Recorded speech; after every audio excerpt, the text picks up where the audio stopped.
So, pernah waktu satu momen tu saya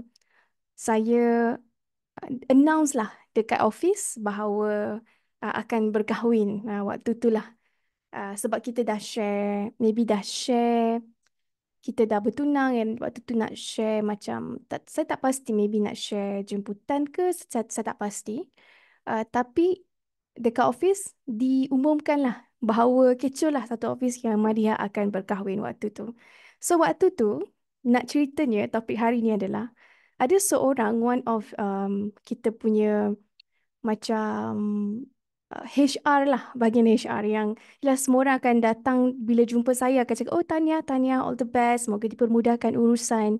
Tapi ada seorang, this one person yang bagi satu kata-kata yang menarik lah, yang nak menjadi topik pada hari ini. So, waktu itulah yang sebenarnya trigger saya untuk mengkaji satu bidang baru. Bukan exactly kaji, tapi untuk kita explore dengan cara yang berbeza dan dia menjadi tema untuk hari ini. So, bermasalah yang saya masukkan, what if orang yang bermasalah dalam kehidupan kita ni, kita kena check bermula dengan orang yang terdekat. Alright? So, what if hari ni saya nak ambil satu konteks iaitu antara pasangan suami dan isteri. Kenapa? Sebab waktu saya share dia saya nak berkahwin, seorang seseorang ini mengatakan, you will be shocked. Wah, anda akan terkejut, Maria akan terkejut. Kenapa? Sebab nanti kita akan bergaduh untuk benda yang sekecil-kecil perkara. Saya macam, serius lah. So dia cakap, dia dengan wife dia, sekecil-kecil Colgate, kita kan kadang-kadang ada yang Colgate ataupun ubat gigi, bila kita guna, sebab kita shared stuff. So, jadi Colgate yang ada yang tekan dan dia akan lipat, ada yang tekan dan letak rata-rata cap penutup dia tak tutup. Benda-benda macam tu pun boleh jadi isu. Itu pun boleh menimbulkan kemarahan, boleh trigger. Dia cakap macam tu pada saya. Saya macam, serius lah. Takkanlah benda sekecil tu pun jadi isu. Ya, jadi isu. So, itulah satu satu cerita di mana yang buat saya macam, i- ini yang kita masukkan. What if kita sekarang ini, kalau bukan semua daripada kita, adakah kita sedang menghadapi berdepan dengan orang yang bermasalah, di mana benda yang sekecil-kecil perkara boleh menjadi isu. In fact, ada empat ciri kalau kita sedang berhadapan dengan orang yang bermasalah. Pertama, kita rasa dia bermasalah. Bermaksud kita tengah label dia sebagai bermasalah. Kedua, kita sangat cepat terasa sangat sensitif kalau dia tersalah cakap atau bertindak. Dengan orang lain okey, dengan orang lain kita boleh handle lagi. Tapi dengan dia ni, dia cakap je kita macam, oh rasa nak marah. Sebab luka dah bernanah. Ketiga, kita pun terima feedback daripada dia. Dia pun cepat terasa, cepat triggered dengan apa yang kita buat dan yang kita kata. Dan kita ni memang all the time, most of the time, 90% of the time memang sentiasa ada konflik dengan dia. So ni adalah ciri-ciri kita sedang berdepan dengan orang yang bermasalah. Kan? Sebab kenapa saya share benda ni? Saya pun waktu tu terima beberapa angle cara orang respons bila saya cakap saya nak kahwin dan orang pun mulalah bagi nasihat.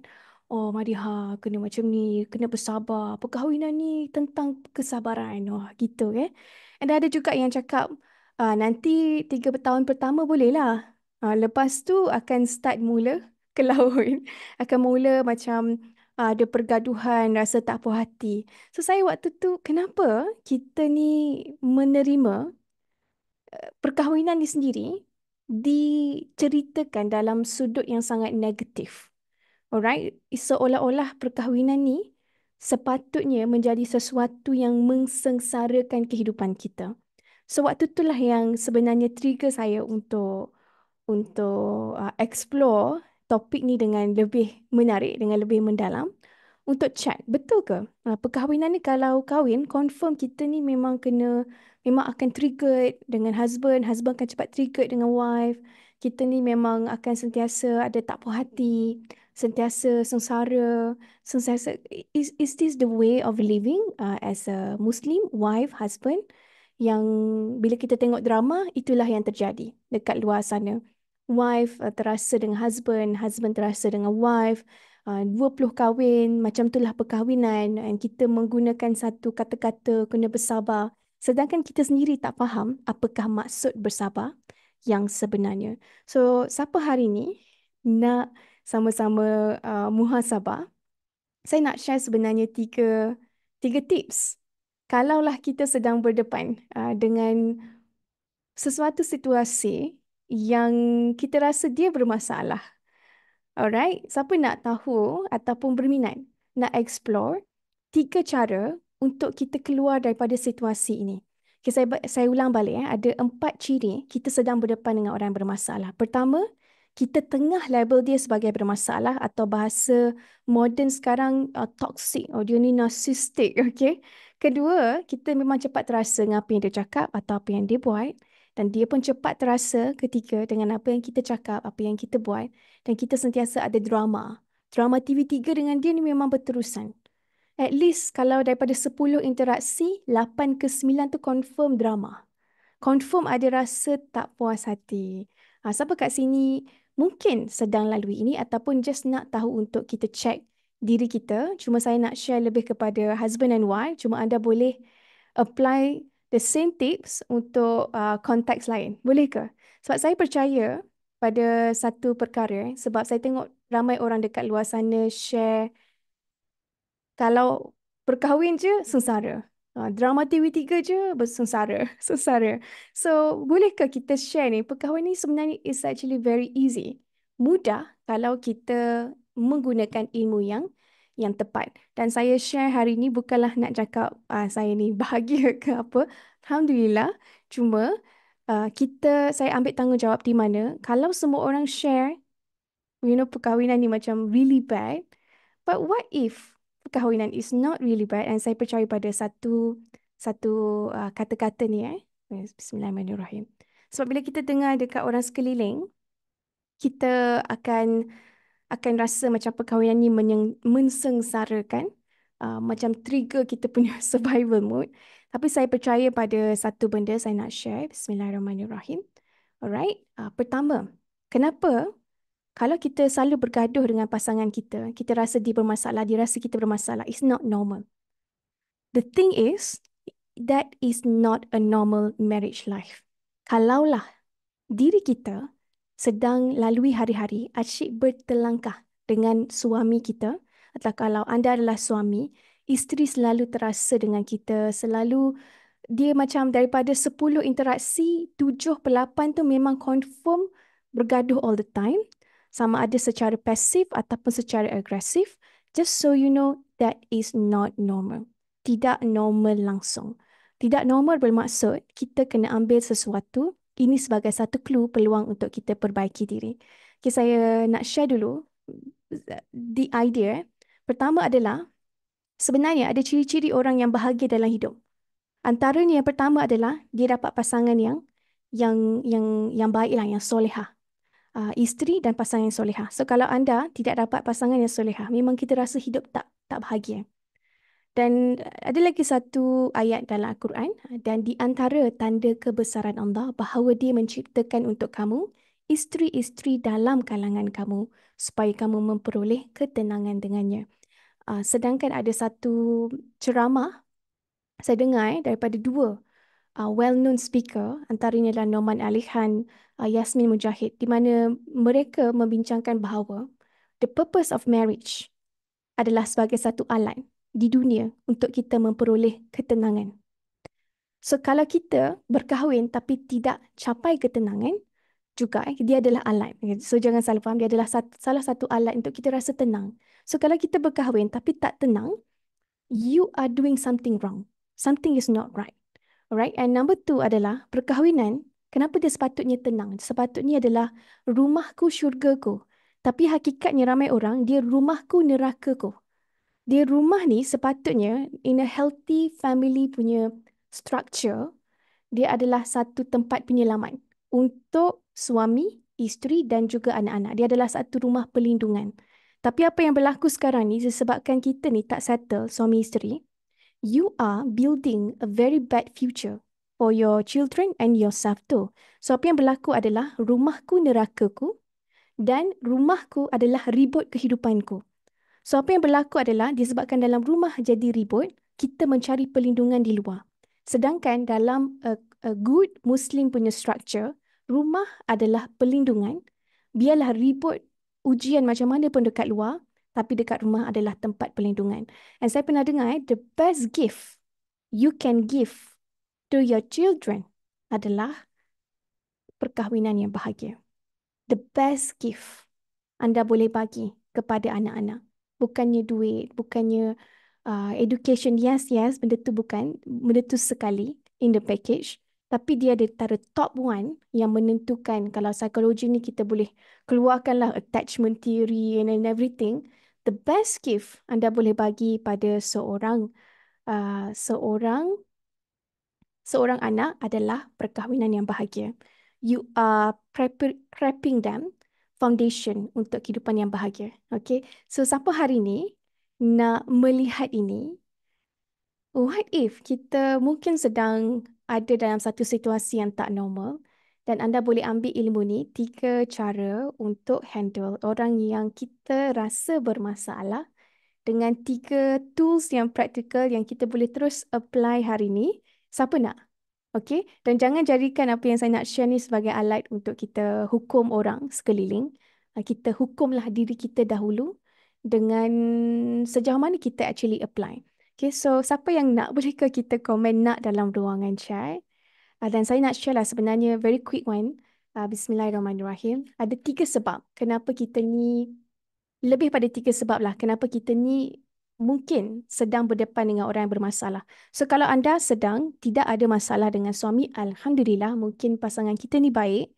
Kalau kita ada keluarga yang bahagia, cakap bukan aku yang baik. Kata anak-anak aku yang baik, pasangan aku yang baik.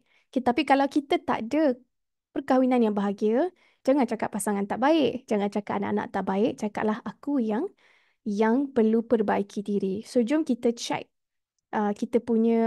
kita punya status di mana. Bismillahirrahmanirrahim. So, ada 3 masalah yang ramai orang selalu terbuat. Dan anda boleh apply ilmu ni bukan sahaja dalam konteks perkahwinan, tapi di mana sahaja anda berada.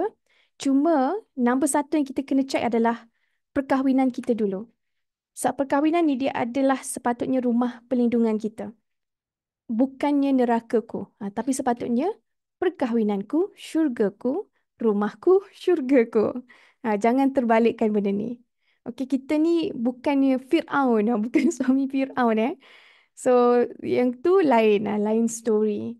Okay, but most of us, pasangan kita normal. Tapi kenapa kita ada masalah dengan kita punya pasangan? Okay, that's the problem yang kita cuba nak jawab hari ni. So, dengan dalam masa 10 minit, saya just nak share. Dia adalah ilmu yang sangat ringkas. Okay, cuma kita check.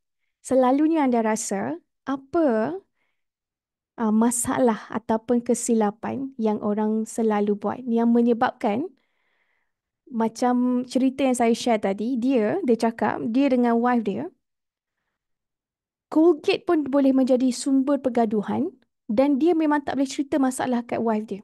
Dia tak tenang. Sebab wife dia akan reply dengan respons yang menyakitkan hati dia. So dia cerita masalah dekat anak dia berusia 3 tahun. True story So dia cerita ke anak dia ni macam anak ayah lah kot maybe. So dia cerita. So benda ni adalah satu conversation yang saya pernah ada di satu office yang saya masuk, di mana waktu tu masing-masing datang kepada saya dah cakap tahniah sebab dah nak berkahwin. So masing-masing bagi dia orang punya fair share of 2 cents advice, and most of advice membuatkan kita lagi takut untuk berkahwin macam why.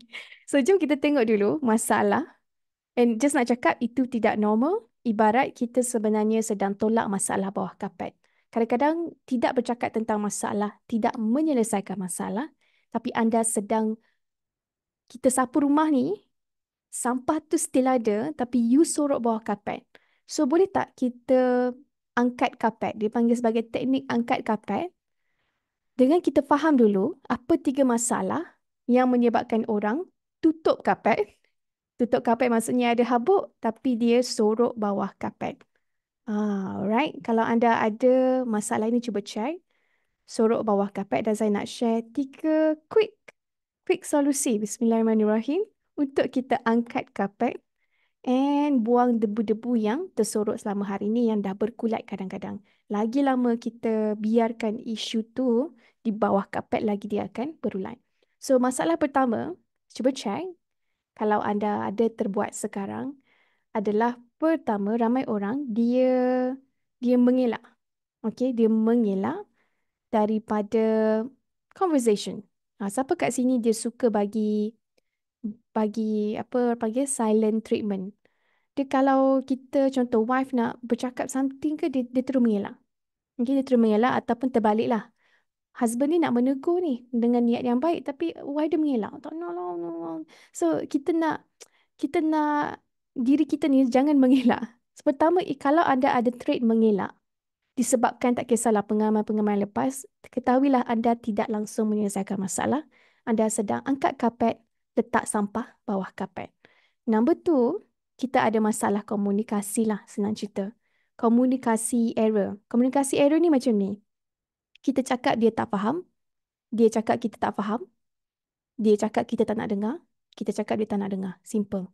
If you have this problem dengan your pasangan, bermula dengan pasangan, dan sebab itulah perkahwinan kita jadi perkahwinanku nerakaku, rumahku nerakaku. So jangan. Bermula dengan pasangan, lepas tu anak-anak, tempat kerja, dia bergerak macam tu.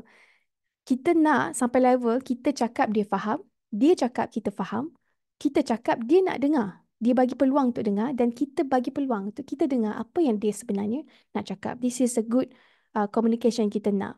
Ketiga, siapa kat sini dia sedang ada cabaran di mana passive aggressive. Oh, ini adalah masalah yang saya nampak. Even saya pun, kita boleh terbuat benda ni. Passive aggressive ni, you tak nak cakap. You kononnya lembut lah, ni yang masalah. Kadang-kadang perempuan nampak lembut, tapi dalam dia tu ada dendam kesumat. Suami kedekut, isteri pendendam. Suami kedekut kasih sayang, isteri pendendam. Dia pendendam. Dia ingat dulu-dulu punya kisah kan.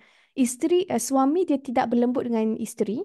Suami tidak berlembut dengan isteri. Dia sangat kasar bahasa dia. Kedekut lah. Kedekut, aku betul, kau salah. Isteri pula nampak je lembut kadang. Tapi dendam dia tu, dendam TV3. Dia punya kesumat pun bahaya. So ni dipanggil sebagai passive aggressive. Not exactly passive aggressive, but antara ciri-ciri lah passive aggressive. Kita ni tak cakap tapi tak puas hati. Tak nak lah cakap. Nanti kalau cakap ni dia ni kan. Lepas tu kadang-kadang kita marah. Kadang-kadang agresif, kadang-kadang pasif, silent treatment. So dia tak balance. Dua-dua What you give, you get back. And then passive aggressive, you kena get pasangan yang passive aggressive.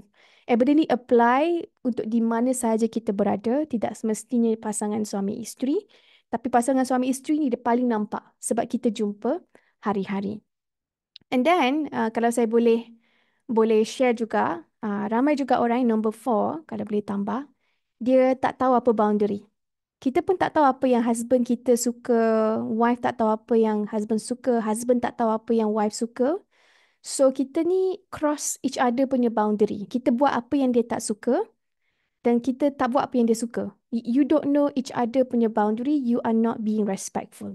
Contoh ada seorang isteri, dia tak suka sebenarnya suami dia merendahkan dia di khayalak ramai. Tapi dia tak communicate the boundary. Dia tak cakap, tak pernah cakap yang I don't like you say that, like that about me in public.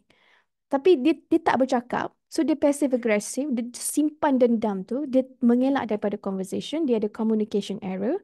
So everything ni dia together. And suami pula dia tak suka sebenarnya isteri dia ni cakap ganas ataupun bercakap belakang, tapi they never communicate apa yang kita suka, apa yang kita tak suka. So this is the problem yang berlaku bermula dengan di rumah. Ini yang menjadikan rumahku nerakaku. Perkahwinanku kesengsaraanku. So jangan kita nak terbalikkan. Sebenarnya perkahwinan adalah satu tempat di mana sepatutnya kita rasa tenang.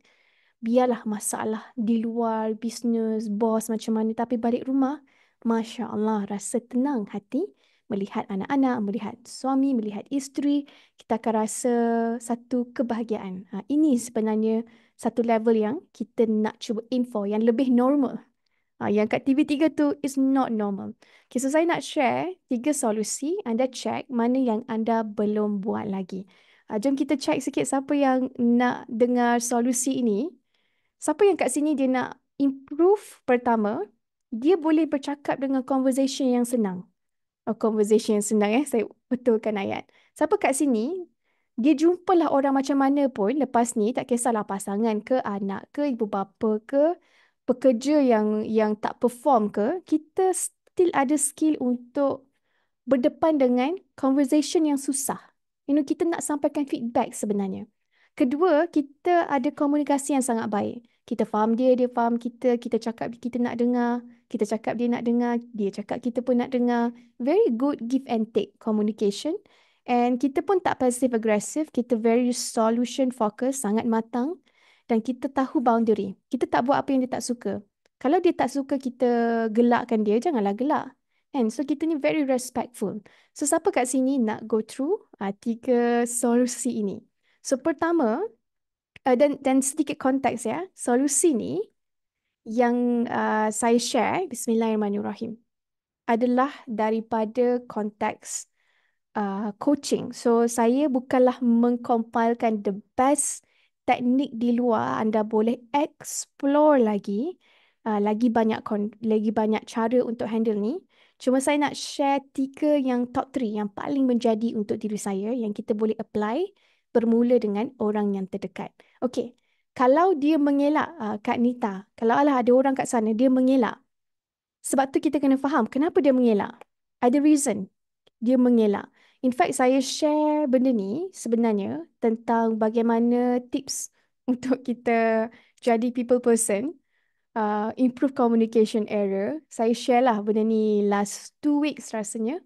Dan saya dapat feedback yang sangat baik. Di mana saya share lah siapa kat sini yang ada konflik and drama berterusan dengan seseorang.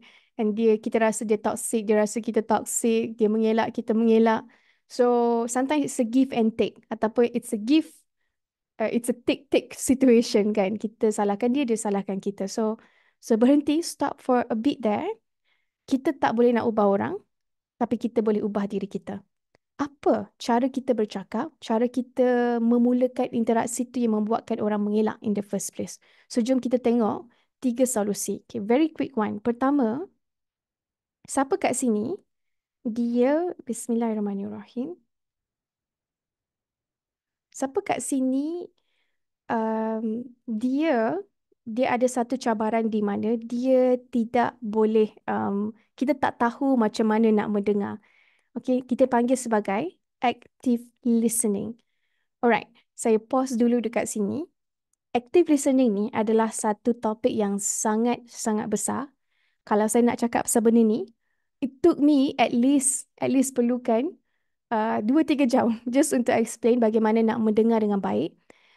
Dan in fact saya belajar pun, mengambil saya bertahun-tahun untuk belajar bagaimana nak mendengar orang dengan baik. Cuma saya nak share satu tips yang very quick one. Okay, ramai orang dia tidak boleh mendengar sebab dalam diri dia tu gelas terlalu penuh. Oh, dia mengelak. Oh, dia ni bermasalah. So when you put a wall, dia dah block daripada awal. So saya ada satu trik di mana especially dalam konteks coaching, saya suka sebut perkataan I am a blank page of paper. Every time kita ada conversation dengan siapa-siapa, difficult conversation, kita nak sentiasa bayangkan diri kita ni macam satu kertas kosong. Tiada sangka-sangka. The problem is ramai orang dia belum bercakap dia dah bersangka-sangka. Oh, dia ni nak mengelak lah ni. Oh, dia ni mesti nanti kalau aku cakap dia akan cakap macam ni. So, the thing is our mindset daripada awal dah tak betul. So, apa yang kita nak buat adalah kita nak praktis mendengar. Lebih lagi banyak mendengar daripada bercakap. Before you reply anything, listen first. Okay, how to listen? Dengarlah seperti satu kertas yang kosong. Biar orang tu yang isi. Biar orang tu yang isi. So just bayangkan dan that kind of prep you untuk the first role, iaitu 3 orang panggil active listening, dan siapa yang kat sini nak tahu lebih, ada 3 skrip sebenarnya untuk kita jadi a blank page of papers. Cuma tak sempat pagi ni.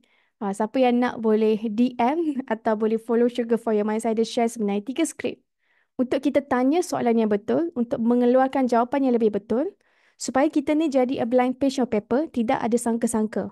Kita ni boleh dengar masalah, boleh dengar difficult conversation tanpa kita trigger. How to do that? Jadilah orang yang tidak bersangka-sangka.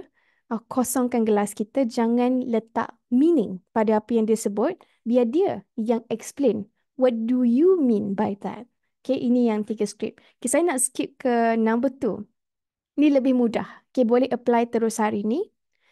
Siapa pernah dengar tentang you versus I statement ataupun language?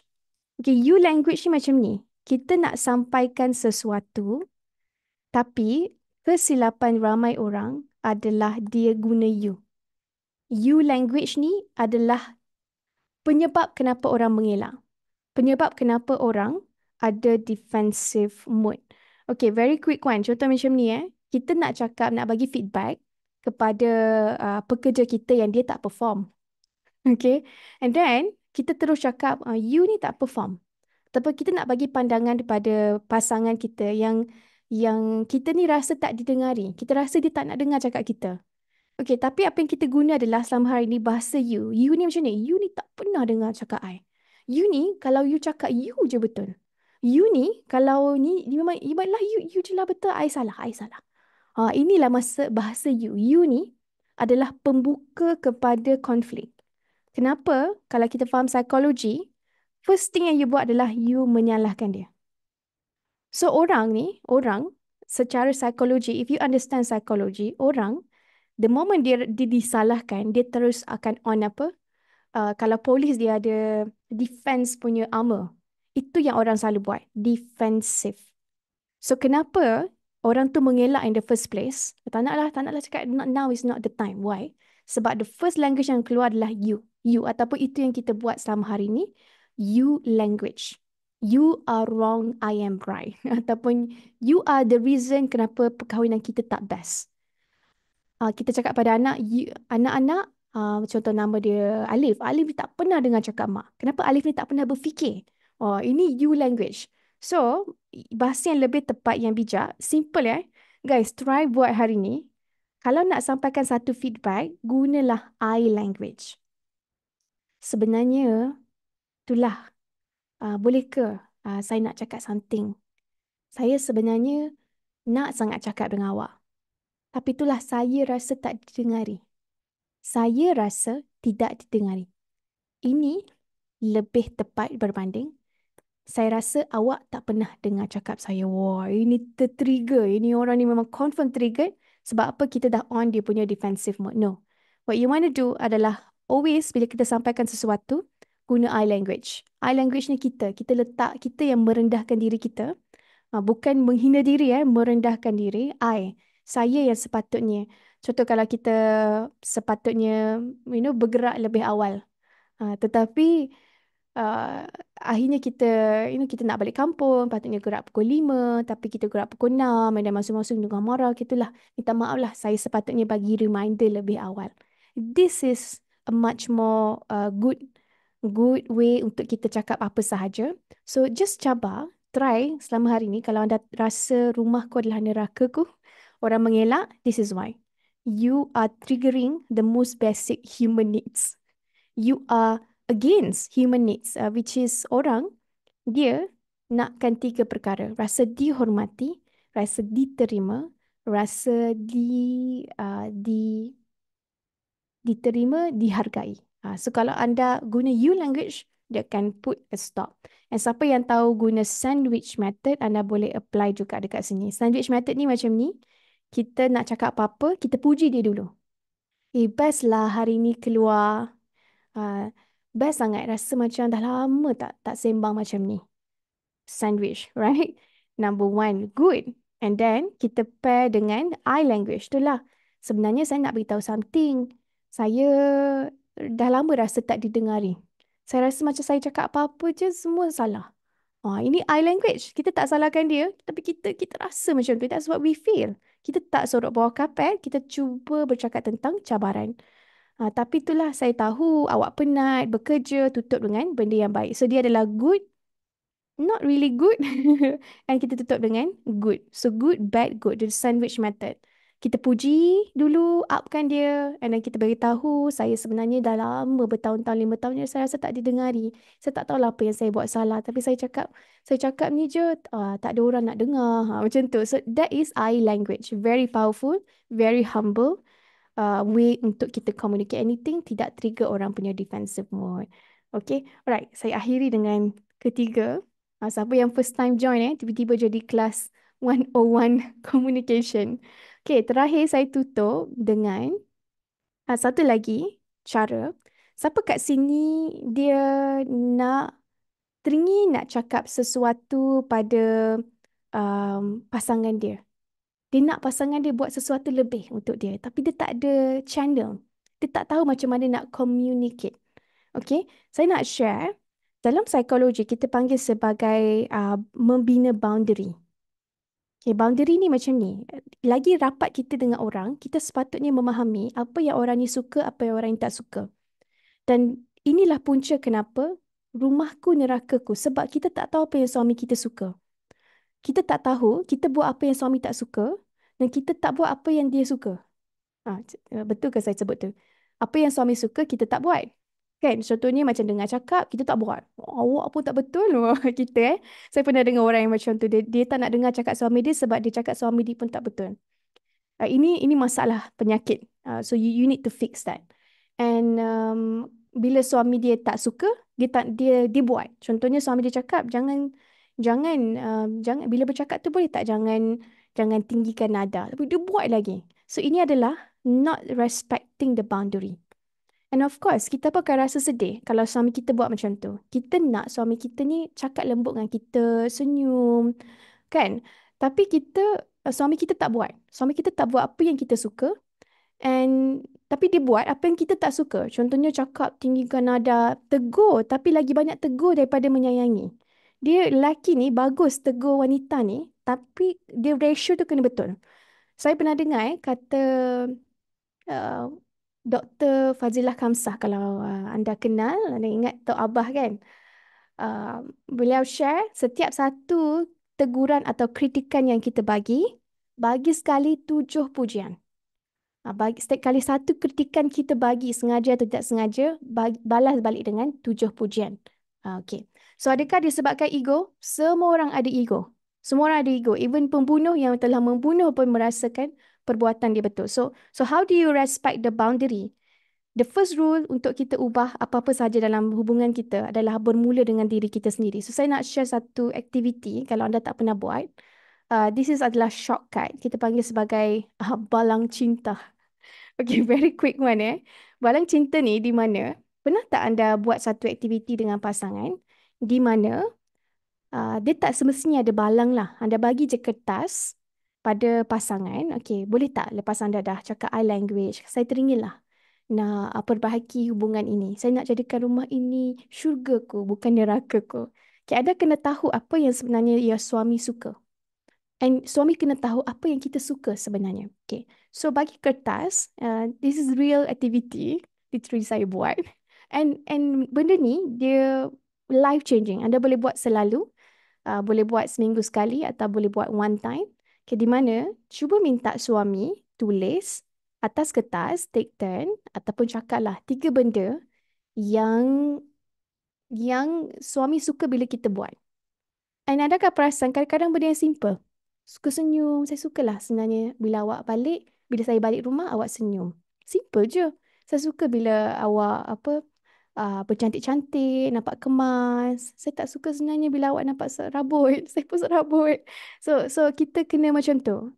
Dan isteri pun ambil turn. Saya suka bila awak cakap dengan saya lembut-lembut. Macam tu. So apa yang kita buat adalah kita tengah berkomunikasi. What I like you to do more and what you like me to do more. And trust the process. The more you do it, the more anda sedang mengenali pasangan anda. The boundary. Apa yang dia suka, apa yang dia tak suka. Kalau anda sedang berhadapan dengan orang yang tidak respect the boundary, jangan tengok jauh. Lihatlah itu sebagai clue bagaimana anda menguruskan kehidupan anda selama hari ini. What you give, you get back. Kalau kita tidak dihormati orang, our boundary, maksudnya orang buat apa yang kita tak suka, kita dia tak buat apa yang kita suka, kan? Bermaksud, itulah bagaimana kita buat kehidupan kita selama hari ini. So, bahasa yang paling kasarnya adalah bagaimana kita selama hari ini buat apa yang Allah suruh. Kan bahasa kasar, bahasa zas. Bagaimana kita selama hari ini, hubungan kita dengan Allah. Adakah kita buat apa yang Allah suka, meninggalkan apa yang Allah tidak suka kita buat? Alright, that's what we want to do. Buat apa yang Allah suka, tinggalkan apa yang Allah tak suka. And itu juga sebenarnya, of course ada hierarchy, right? Allah, in every situation, Allah comes first, dan Rasulullah, and then husband kita, kan kalau husband maybe mak ayah kita, apa yang mereka suka kita buat sebenarnya. So something to think about, respecting the boundary.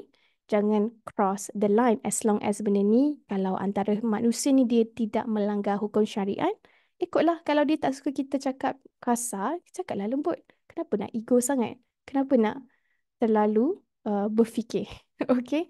Just respect as long as dia adalah value yang baik. Kita ubahlah diri kita untuk menghormati boundary.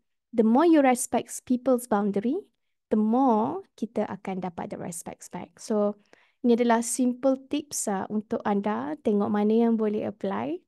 I'm a blank page of paper. Saya punya analogi yang saya selalu gunakan. Kedua, gunalah I language, jangan you language. Ketiga, tahu apa yang dia suka dan tahu apa yang dia tak suka. Buat apa yang dia suka as long as baik, dan jangan buat apa yang dia tak suka lah as long as baik. Walaupun kadang-kadang kita kena tegur juga orang walaupun dia tak suka. So know the boundary. Ada benda yang baik kita acknowledge. Alright, asalkan tidak berlanggar dengan hukum syariat. Alright. So, tiga benda, siapa nak try cabar diri buat at least salah satu hari ni. Okay, at least buat nombor dua. Cuba hari ni, if you have a problem bercakap dengan orang, just try guna I language more. I language, saya sebenarnya, saya dah lama rasa tidak dihargai oleh company ni.